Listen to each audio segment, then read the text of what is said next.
Hello guys, ನೀವು ನೋಡ್ತಾ ಇದ್ದೀರಾ ದೀಪಕ್ ಎಜುಕೇಟರ್ ಚಾನಲ್. ಹಲವಾರು ವಿದ್ಯಾರ್ಥಿಗಳು ಈ ಪೋಸ್ಟ್ ನೋಡಿದ ತಕ್ಷಣ ನನಗೆ ಕಮೆಂಟ್ ಮಾಡ್ತಾಯಿದ್ರ, PU ವಿದ್ಯಾರ್ಥಿಗಳ ಬಗ್ಗೆನೇ ಕಾನ್ಸಂಟ್ರೇಟ್ ಮಾಡ್ತಿದ್ರು ಒಬ್ಬರು. ನಮಗೆ SLC ವಿದ್ಯಾರ್ಥಿಗಳು ಕೂಡ ಸಪ್ಲಿಮೆಂಟ್ರಿ ಬರ್ತಿದ್ದೀವಿ, ಅವ್ರಿಗೆ ಯಾವ ರೀತಿ ವ್ಯಾಲ್ಯೂಷನ್ ಆಗುತ್ತೆ, SLC ವಿದ್ಯಾರ್ಥಿಗಳಿಗೆ ಎಷ್ಟು ಇರುತ್ತೆ, ಎಲ್ಲರನ್ನೂ ಪಾಸ್ ಮಾಡ್ತಾರಾ ಅಂತ ಕೇಳ್ತಾಯಿದ್ರು.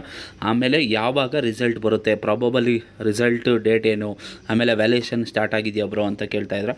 ಅದಕ್ಕೆ ಸಂಪೂರ್ಣವಾಗಿ ಈ ವಿಡಿಯೋದಲ್ಲಿ ತಿಳ್ಕೊಳ್ಳೋಣ. ಏನು ಅಂದರೆ, ನಿಮ್ಮ ವ್ಯಾಲ್ಯೂಷನ್ನು ಇದೇ ತಿಂಗಳು 15ನೇ ತಾರೀಕು ಸ್ಟಾರ್ಟ್ ಆಗುತ್ತೆ ಅಂತ PC ನಾಗೇಶ್ವರು ತಿಳಿಸಿದರೆ.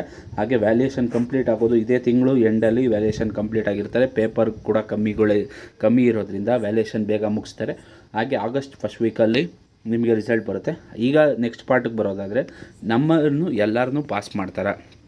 SLC ವಿದ್ಯಾರ್ಥಿಗಳು ಯಾರ್ಯಾರು ಸಪ್ಲಿಮೆಂಟ್ರಿ ಬರ್ದಿದ್ದು ಎಲ್ಲರನ್ನೂ ಪಾಸ್ ಮಾಡ್ತಾರೆ ಅಂತ. ಈ ಯಾರ್ಯಾರು ಜೆನ್ಯೂನ್ ಆಗಿ ಎಕ್ಸಾಮಿನೇಷನ್ ಬರೆದಿದ್ದಾರೆ, ಆಮೇಲೆ ಎಕ್ಸಾಮಿನೇಷನ್ನ ಸೀರಿಯಸ್ ಆಗಿ ತೊಗೊಂಡು ಬರೆದಿದ್ದಾರೆ, ಅವ್ರನ್ನ ಎಲ್ಲರನ್ನೂ ಪಾಸ್ ಮಾಡ್ತಾರೆ. ಇದು ಈಗ ಸದ್ಯಕ್ಕೆ ಬಂದಿರೋ ಮಾಹಿತಿ. ಇನ್ನೂ ಫರ್ದರ್ ಅಪ್ಡೇಟ್ಗಾಗಿ ಚಾನಲ್ ಸಬ್ಸ್ಕ್ರೈಬ್ ಮಾಡ್ಕೊಳ್ಳಿ.